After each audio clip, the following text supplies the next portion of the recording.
Thank you, Dr. Yu, and thanks organizers invite me to share my research. I'm happy to be here to present my research.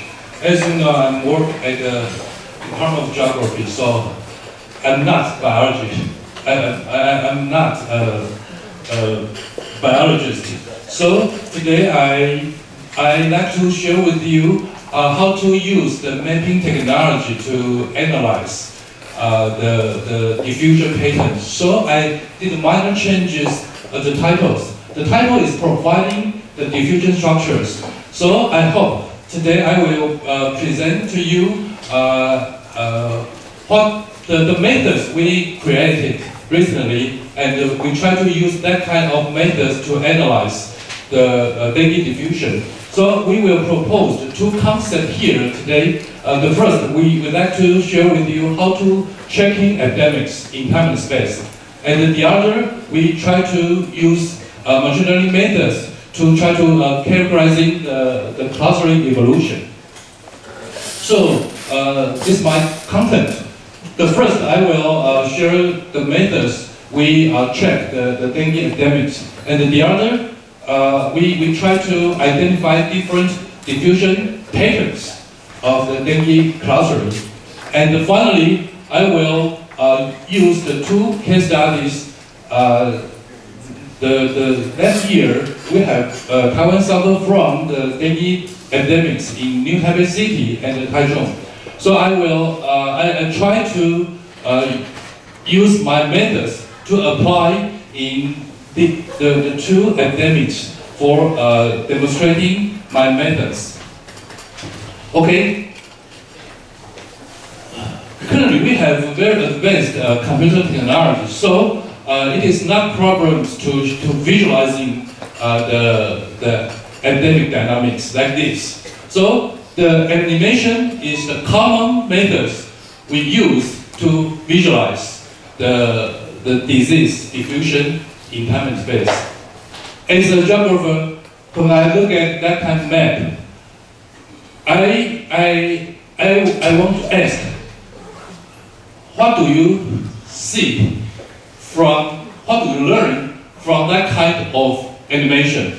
This animation could be very fancy, but can the animation can tell anything more from the animation? So what I think is, how can we dig out more quantitative measures or information from that kind of animation? So Taiwan often suffers from typhoons like this. Every summer, we will look at the map from the Weather Bureau.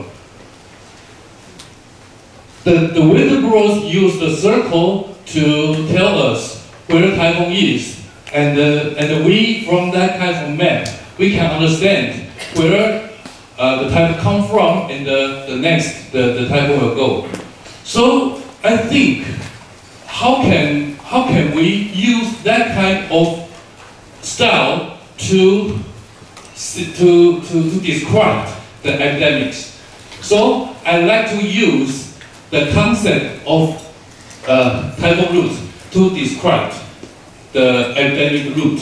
So if I can use that kind of map to present the epidemic dynamics, it is very clearly the radius can be stand for the severe, right?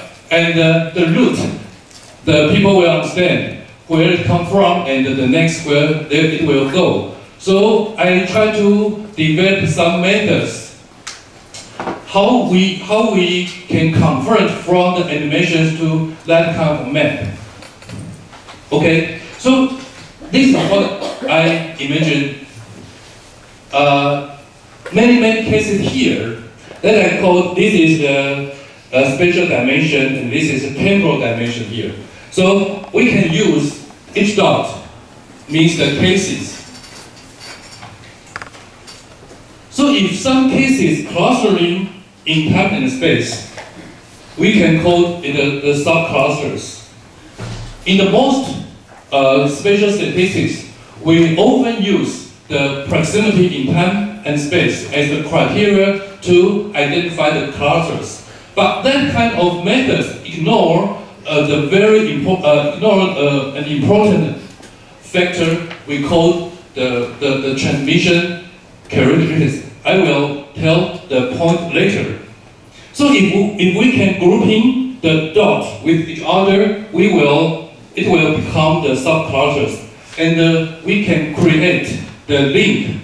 I call the progression link to link each clusters, so we can get a progression chain. So if we can get the progression chain, it looks like, just I mentioned the typhoon.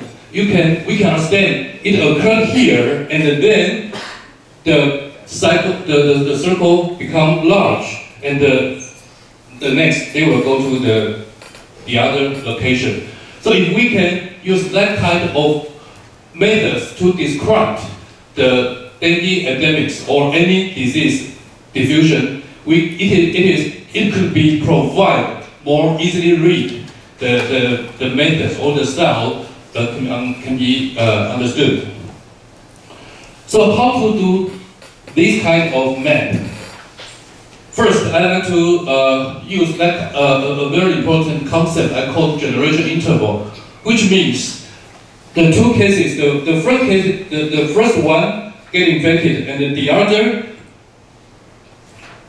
get infected. The interval between successive infections in a transmission chain, the interval we call the generation interval. For example, this is an important character to present the disease transmission characteristics. And in most spatial statistical methods, we often ignore the characteristics, and we often calculate the proximity in time space among the cases. So we ignore the generation interval factors. So my method is try to incorporate the generation interval factors into the clustering analysis. For example, I like to use that kind of timeline to describe my ideas. For example, if someone gets infected in this time 1A, and the other cases infected, I call B, and the interval, just I mentioned, it is the generation interval in my studies. If the two people, or for example B and C, the two people have a very, very short interval. A very short interval. What it means? It means could possible the disease from B transmit to C? Is it possible? I will say no, because the transmission from one to the other, for example, as a dengue, it maybe needs to 10 or 15 days. So if someone get infected and the other onset within 10 days after the first case, it could be have the transmission relationship. So it is impossible from one infection to the other. That means these two people, B and C, could be infected simultaneously from another person. So if I can detect each relationship among the cases, I divided the relationship into the two different types. The first I called the neighboring pair, just like B and C. B and C is impossible to infect with each other because they have the short interval. So A and B, for example, A and B, the interval is longer than the generation interval. So it could be possible, the disease from A to transmit to B. So I divided two different relationships. One is neighboring pair, which means the two cases could not be infected with each other. They could be infected simultaneously from the other person. And the other relationship I call shifting link, just like A to B. A to B, which means it could be possible from A to B.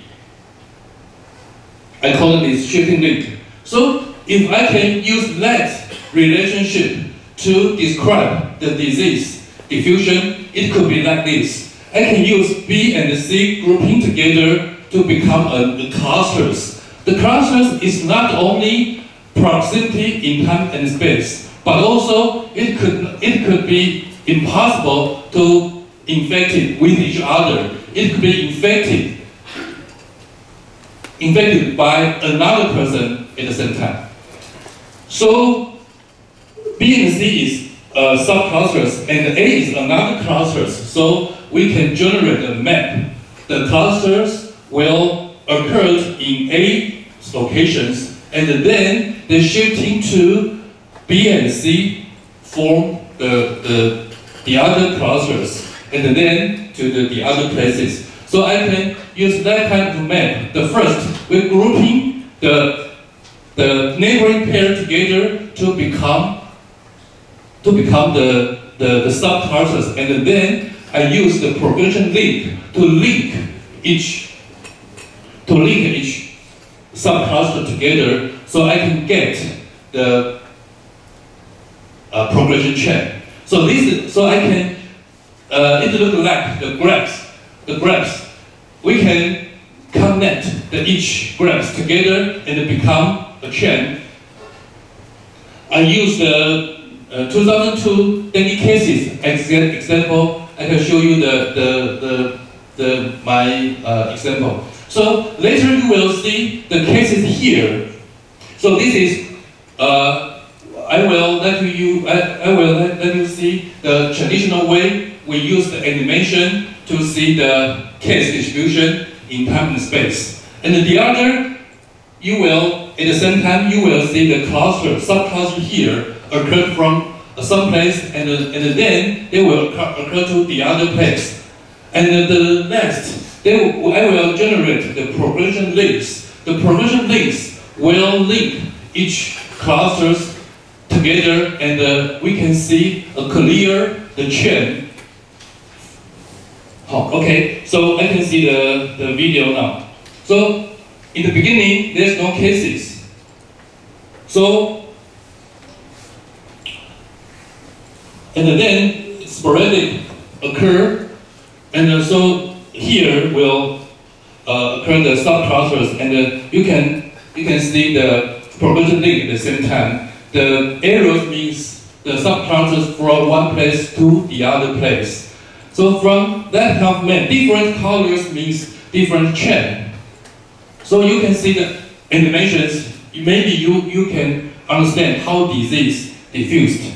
So I can use the final result like this.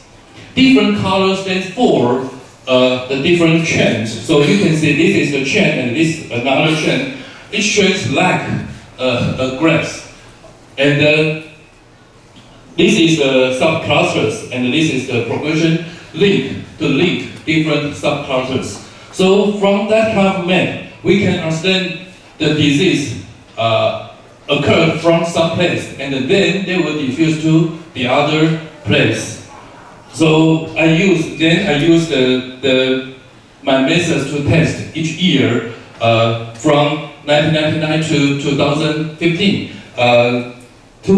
2014 and 2015, Taiwan suffered from a very severe epidemic. So I try to use my methods to test the two epidemics. So we can see cases distribution and the cluster distribution, and finally the progression link distribution. So from the two maps, this is the 2014, this is the 2015. So we can see the most patterns is very similar, but you can see the C block and the D block. In the 2014, the C block still have the separate the subclusters here, but to the 2015, it becomes the larger one clusters. So means maybe some areas, maybe we ignore and it gradually become more severe. What is the meaning of the chain? So we can look the progression link details. For example, this is the progression link to link two subclusters from this place to the other place. So we can identify the locations. These locations we can call the source locations. And these locations we can call the target locations. And the link between the two epidemic areas.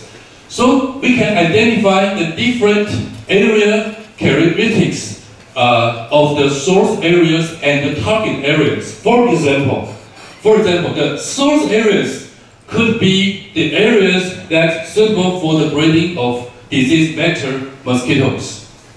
For example, it could be the source of infection.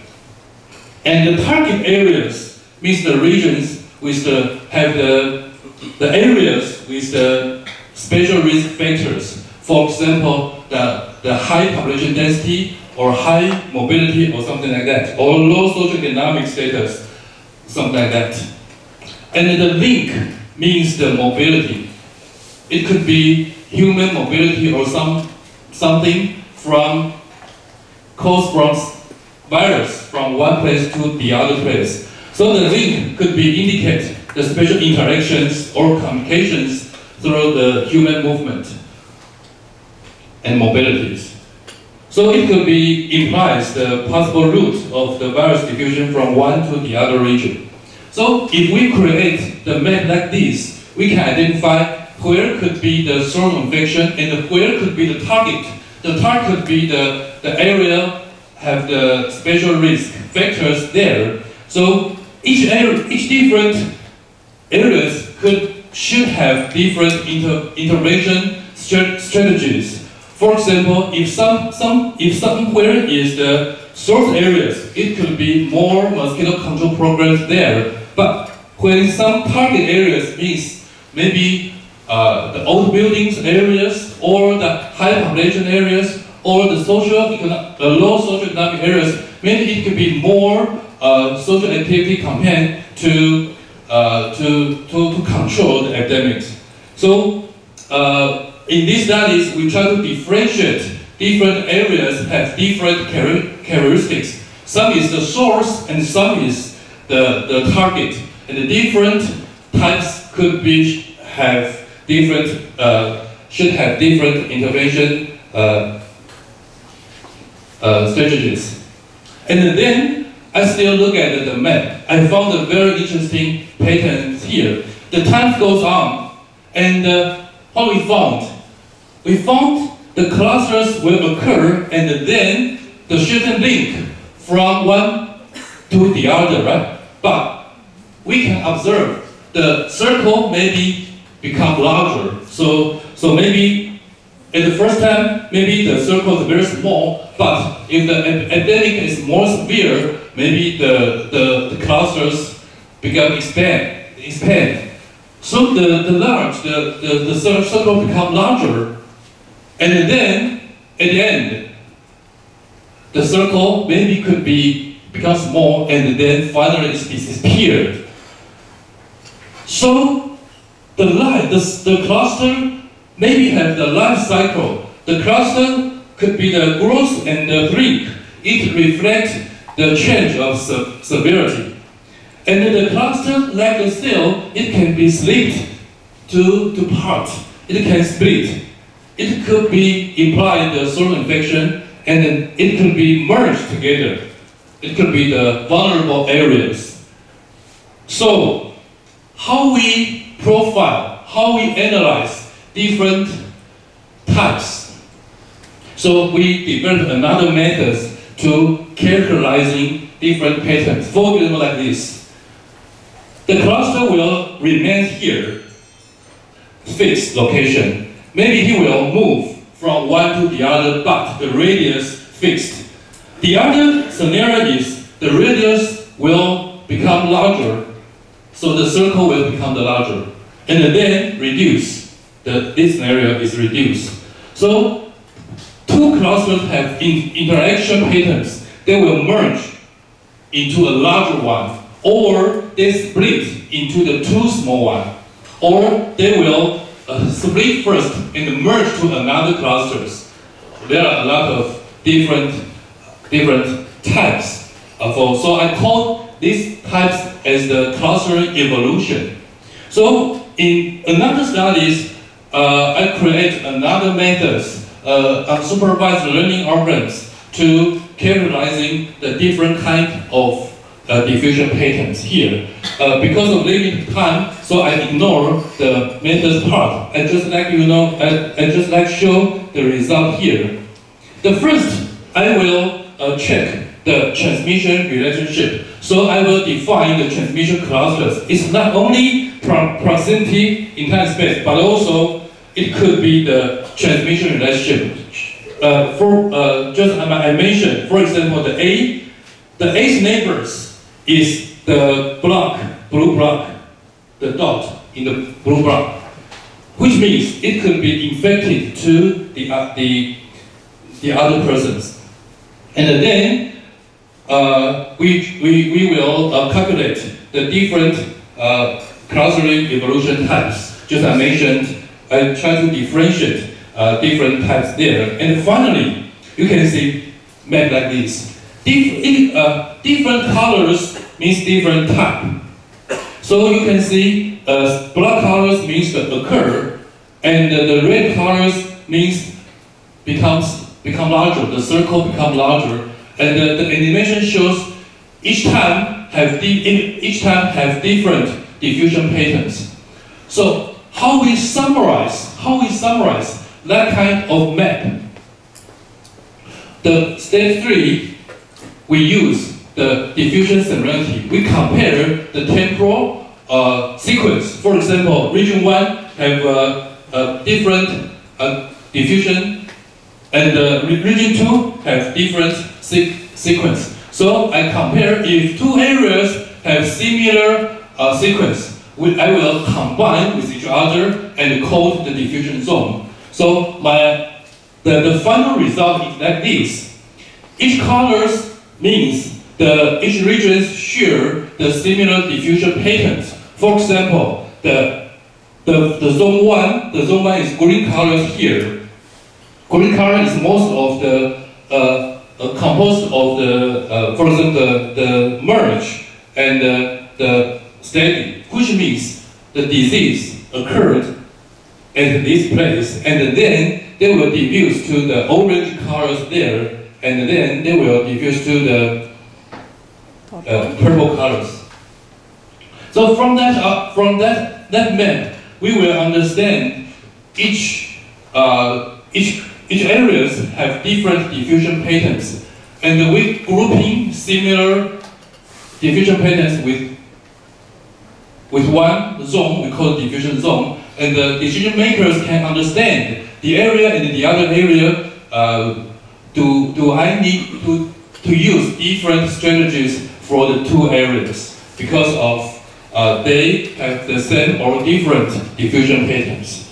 For example, this is the 3D kernel density to show the disease diffusion patterns. The disease in the initial stage here, zone 1 is here. You can see the disease occurred here, and then diffuse to the other place, and finally disease to this place. So our methods can use the colors to differentiate the temporal the variation, and let users or decision makers can see the disease diffusion in only one map. So decision makers can use that kind of only single map to understand how disease occur and how they diffuse to the other places. Okay, so we summarize the dengue diffusion patterns. Every year, we found the dengue share the very similar pattern here. First, they will emerge, the new class appears, and then the circle will become larger and large. And finally, they will split to the other and merge to become another big clusters. And then the circle, they will jump to the other new places, become a new clusters, and then become larger and merge to become larger more. So so we can use the quantitative methods to understand when the cases occur and when the cluster begin to expand. So the decision makers can understand when they need to use what kind of intervention to some areas. So conclusion. We incorporate the generation interval concept into our spatial epidemiological analysis. So we identify the cluster evolution types, can visualize the diffusion dynamics. And I quickly to use two examples to show how I use these methods in the real case. This is the last year, the New Taipei cities. This is the epidemic curve here. So in my methods, we can quickly detect the August 13, they have the new clusters here. If the type is the expansion. So we can understand the time, from the time the clusters become larger. And then they will spread to the other place. So I use the shifting link to link the source and the target. So this meant the users can understand where is the origin and where is the target. This is another case, the Taiwan case. The Taiwan case, we can see the final result like this. We can see the epidemic progression from here and then spread to there, and then finally the disease diffused to that place and become to spread out. We use the progression link to link each cases. So it is very clear that some cases will have a lot of connections, which means this method can identify who is the most important cases. For example, these cases link the 3 cases, but these cases and these cases will link more than 3 cases. So if someone linked to more cases, which means he can be infected the more people, and maybe the places the people live in maybe could be have the mosquito or some risk factors there. We can overlay the density, population density, so we can identify how disease outbreak there and gradually spread out to the downtown areas. So currently, we try to develop our methods into the library to build a software. So we build up a library we call the PyStar, the Python suite for diffusion analytics. So we try to build up the tutorial that everyone can use our methods to analyze diffusion phenomena. For example, they can use our testing data to show that kind of map. The map means that in August 26, we use 3 colors means different types. For example, in that day, we have many clusters patterns. The red colors means that area cluster larger gradually, still become larger and larger. And the green colors there become steady. It's safe. It is no change. And blue colors means decreasing patterns. So decision makers can compare if I do some mosquito intervention somewhere, and maybe after 1 week or 2 weeks, the clusters become smaller, or they're steady, no change, or they become more severe. So we create that kind of map. The map can help the decision makers or users to evaluate the diffusion patterns change in every day. Okay, so my study thanks the Ministry of Science and Technology, NHRI, and the Taiwan CDC. So that's my presentation. Thank you.